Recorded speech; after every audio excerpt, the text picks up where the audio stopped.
In 2012, I started Core Wealth Consultants, a small investment firm focused on helping families go into retirement and then to continue to either grow their wealth or to maintain their wealth or some combination of the two.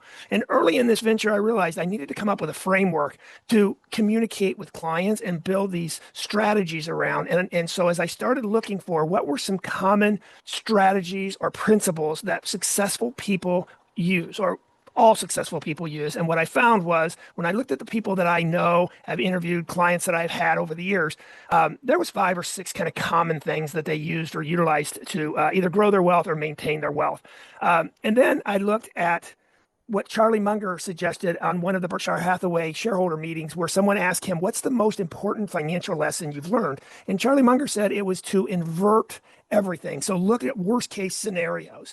And he tells the story about when he was in the Army, he was in charge of reporting the weather to the pilots. And one of the things that he learned in that particular role was if he was just reporting the good weather to the pilots, that didn't add that much value to their life. So you have clear skies, you have minimal winds, a few clouds here and there, where the ceilings were, all that kind of stuff. What he found he added the most value is when he looked at the weather from a worst case scenario and inverted, what are the kind of weathers that would cause these pilots to crash? And so he started looking for things like ice, for high winds, for thunderstorms that could be moving in. And when he did that, he felt like he added a lot more value to those pilots' lives from a weather perspective.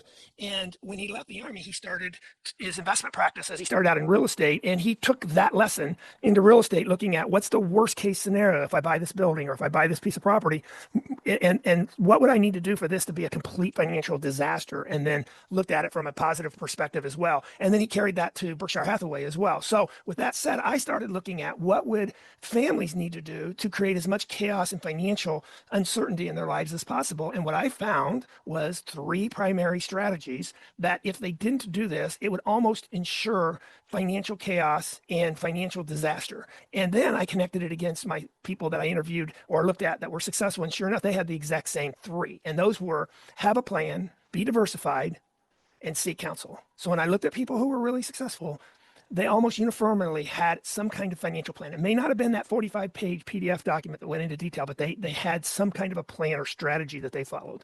And the people who had chaos in their lives had no plan at all. Everything was making the decision last minute, winging it, etc.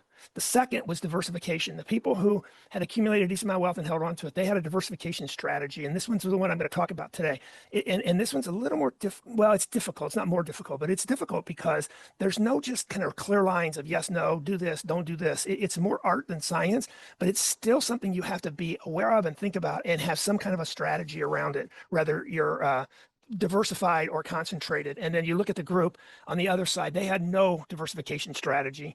And then lastly was seek counsel. And whatever words you want to use around seek counsel, I get feedback on that all the time, but they don't like to seek counsel. They'll say call it advice or input or whatever words you want to use around seek counsel.